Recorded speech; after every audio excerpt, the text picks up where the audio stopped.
Mississippi River is by far the largest river system in the United States. In the case of South Louisiana, hurricanes are prominent. Storm surge that comes with those hurricanes causes countless amount of damage. Adding trees below the metropolitan area of New Orleans to provide some storm buffer, natural habitat to shield New Orleans. The ideal candidate is a bald cypress tree. Historically, this was a cypress swamp. We were trying to recreate that, and now that the site conditions are capable of supporting that.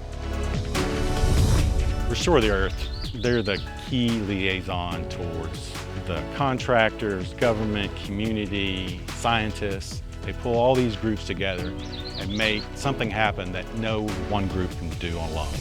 People have been restoring small plots of land, 20, 30 acres for a long time, but to do this at scale, for thousands of acres, costs a lot of money.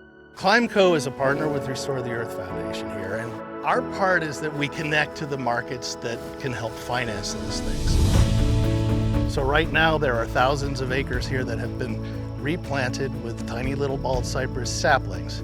And eventually, in 100 years, this will be a large bald cypress forest again. As a restoration biologist, I can't do my job without Restore the Earth and ClimeCo. They give actionable venue for companies, individuals to contribute, to help be part of the solution to the problem.